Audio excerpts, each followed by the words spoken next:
Uzumaki. How's it going, my fellow Homo sapiens? It's your boy, Uzumaki Hadou, and I'm coming at you with a Berserker manga review. Berserker manga 342, F. Allen, and onwards.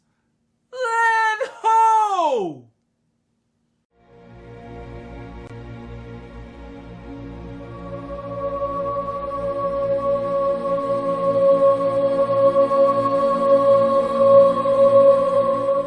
This chapter opens up with Isidro saying, "Land ho!" That's right, baby. They're getting off that boat. Man, they've been on that boat for a very, very long time. I mean, they've been on that boat for years. And we're not talking about manga years. We're talking about real life years. I mean, I started on a 2-year degree and I'm finishing up on a 4-year degree. They're just now getting off that boat.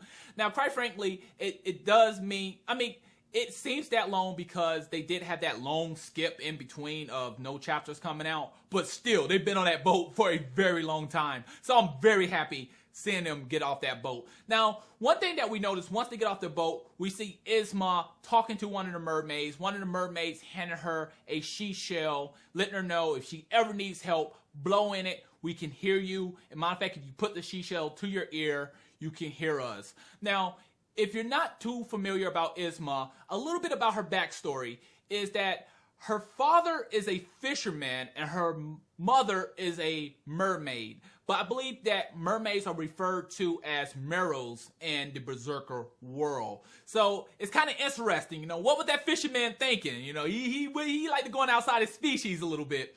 But I'm really curious about what Isma is going to do in this chapter because we haven't really seen her pull her own weight in this manga that much. And we really haven't actually seen her do a lot in this manga, really. So I'm really wanting to know what she's going to play in this upcoming storyline. So we see them start to walk. They're talking. Now, one thing I did like about this chapter is they focus a lot on Puck. Puck, I felt like, was the VIP of this chapter. He was the main man of the chapter because they gave him, he talked a little bit about his backstory. Most likely it was his BS he was saying. And they focused on him a lot. Now, one thing I like about Puck is that he's funny. He really lightened up the chapter.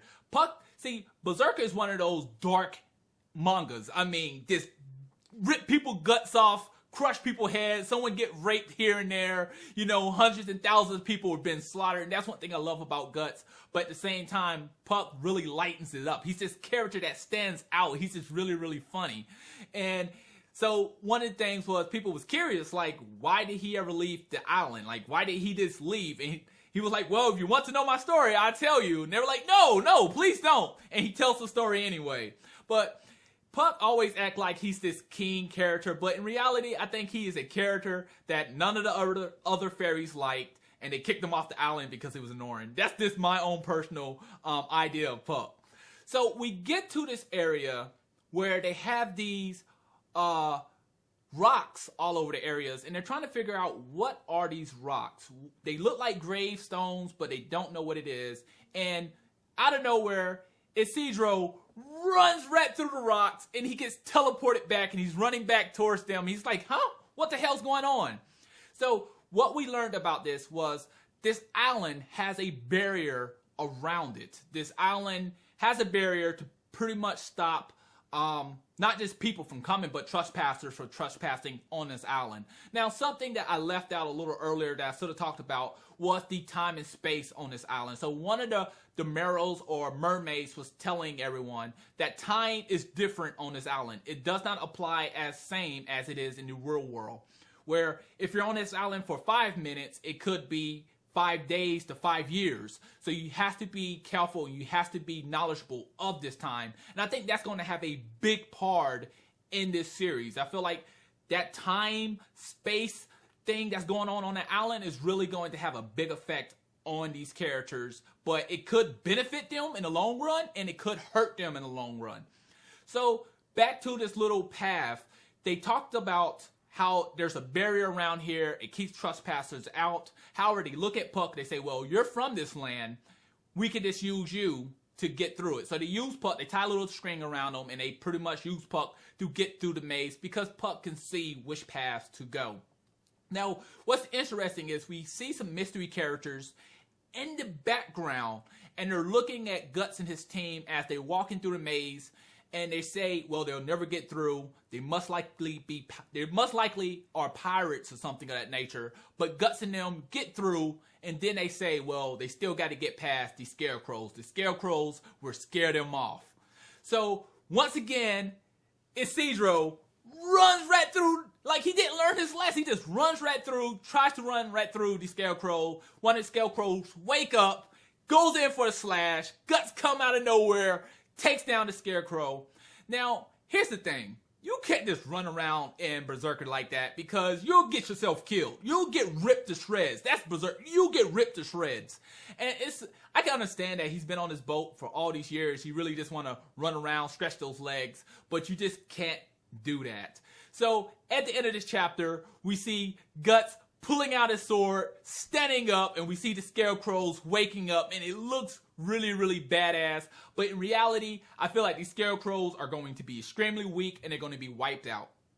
Now, one thing I really do like about this chapter is that how this island seemed to be set up. It seemed like it's going to have some different levels. So the first level was the maze. The second part of this is going to probably be them finishing off these scarecrows, and they're probably going to be different levels, and they're probably going to get harder and harder and harder. Now, one thing I didn't talk about too much was at the beginning of the chapter where where Guts was saying thank you to people. He was saying, thank you for watching over Casca, thank you for the healing and things of that nature. And that's one thing I do like about Guts is he does give credit where it's due. He is a great character. Now, one thing I will say is I'm not feeling Guts' team. I said this in a manga review a while ago. Guts' team seemed very underwhelming when you look at someone like Griffith's team. Griffith's team and his apostles, they're godlike. I mean, Griffith was reborn again in the Eclipse art. He's part of God Hand, and he has these badass apostles. And these apostles have all types of 6 powers. Griffith's team, I'm not saying Griffith's team is bad, but it's underwhelming when you look at Falcon's team. I mean, when you look at Lord Griffith's team is just fucking badass paired to Guts' team.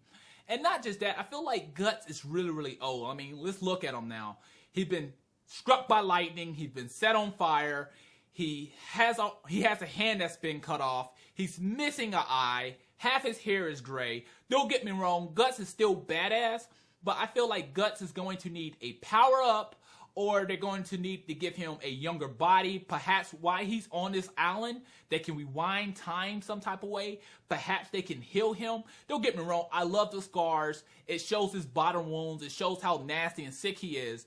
But I'm sorry, I just don't see Guts powerful enough to run up on Lord Griffith at the moment. Lord Griffith, I feel like, is on a far higher level. Don't get me wrong, Guts can slaughter gods any way possible, but for this to be believable, he's going to need something. I understand that he has the power-up suit, that little armor, but that hurts him at the same time. I really want to see Guts with a new type of power-up, maybe a new weapon. So that's something I'm definitely looking forward to.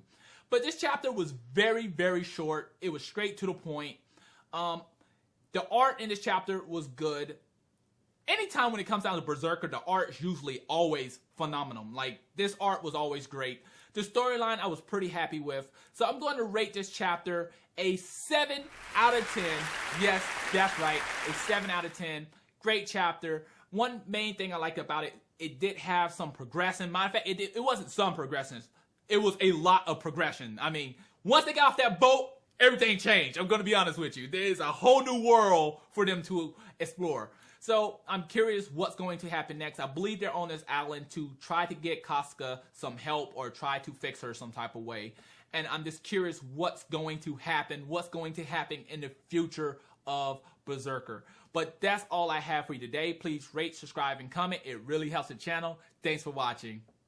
Matane.